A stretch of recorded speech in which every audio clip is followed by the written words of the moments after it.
तुमच्यासाठी म्हणते, कारण का माझ्या स्वप्नासोबत तुमचे पण स्वप्न जोडले.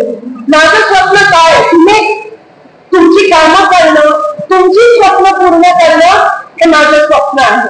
पण मला माहिती आहे की जेव्हा आपला माणूस लोकप्रतिनिधी होतो तेव्हा आपली कॉलेज टाईट होते. आज मी खासदार म्हणून नाही, तुम्ही पण तुमच्या गल्लीत खासदार म्हणून त्या ठिकाणी वावरत असता. इतक्या वर्षांनी 10 वर्षांनी आपल्याला हा मान मिळाला. तो मान माझा नाही, तो मान तुमचा आहे. तो अपमान पुसून काढला आणि तो मान आज तुमच्यामुळे मला मिळाला. पण तुमची पण कॉलेज टाईट करायला हरकत नाहीये. आणि मला माहिती आहे, कारण गावोगावी ज्या ज्या ठिकाणी काँग्रेसचा कार्यकर्ता आहे, मागच्या 10 वर्षात आपल्याला आपण खचून गेलेले कुठेतरी. पण आज ही आशेची किरण तुमच्यामुळे कोल्हापूर जिल्ह्यात या ठिकाणी आली आहे. तुमचे मनापासून आभार मानते. लोकसभेमध्ये पहिले काही क्षण, पहिले काही दिवस अजूनही कधी कधी विश्वास होत नाही. अजूनही आमदारच मला असं वाटतं. खासदार लिहायला किंवा खासदार जेव्हा ऐकते तेव्हा विश्वास होत नाही.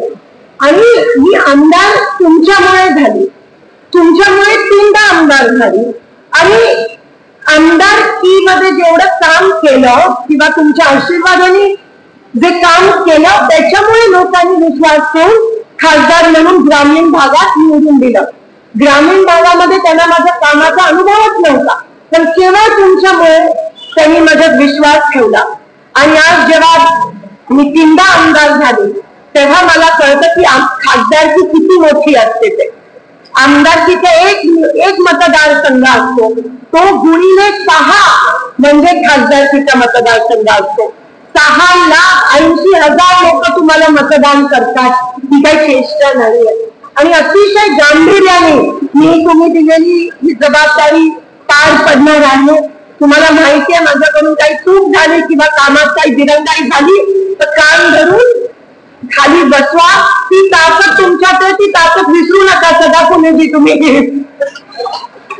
ती ताकद विसरू नका. ती बाबासाहेबांनी आणि संविधानाने आपल्याला दिलेली, तुम्हाला दिलेली ताकद आहे.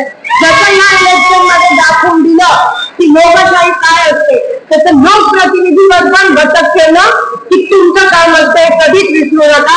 एवढी मी तुम्हाला हात जोडून विनंती करते. नाहीतर डोक्यात ह्या गोष्टी सगळ्या डोक्यात जायला सोपं असतं, पण जमिनीवर ठेवणं हे तुमचं काम आहे. तो शब्द तुम्ही मला द्या आणि तुम्ही द्याल एवढा मी आशा बाळगते.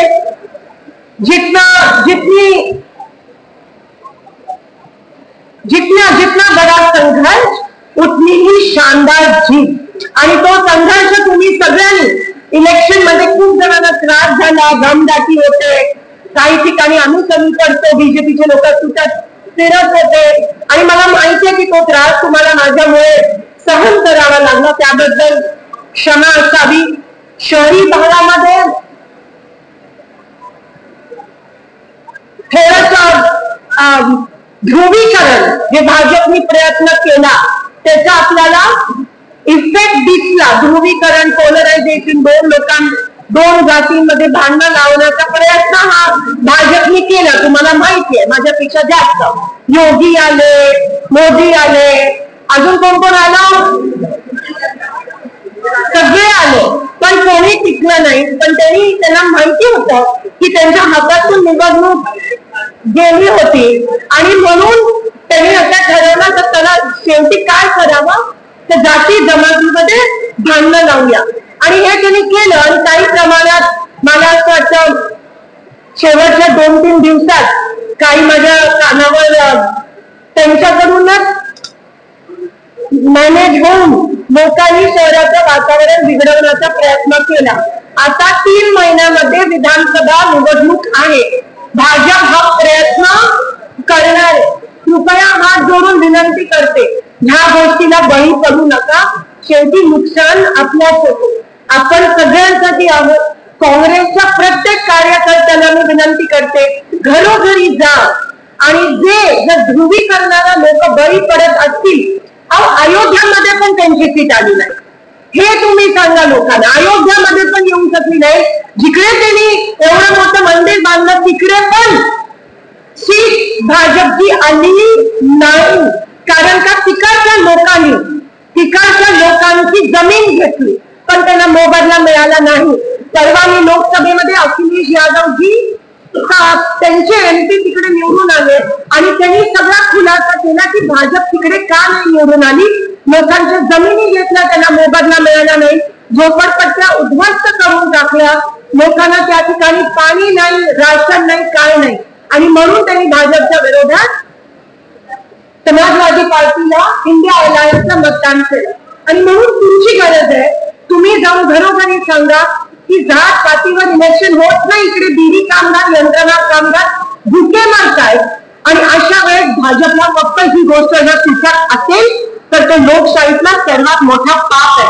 हे तुम्ही घरोघरी जाऊन सांगणं गरजेचं आहे.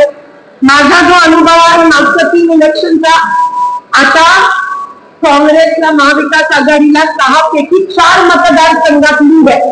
असं जर झालं तर आपण 4 काय 6 ठिकाणी आपल्या महाविकास आघाडीच्या जागा घेऊ शकतात. पण विधानसभेचं पॅटर्न लोकसभेपेक्षा वेगळं असतं आणि ती निवडणूक वैयक्तिक ह्याच्यावर मतदान होत असतं. आणि म्हणून आपण पुन्हा एकदा तयारीला लागूयात अशी मी तुम्हाला विनंती करते. लोक वैतागलेत, लोकांना महाविकास आघाडी हवी आहे. 17 पैकी 14 जागा आपण जिंकल्यात.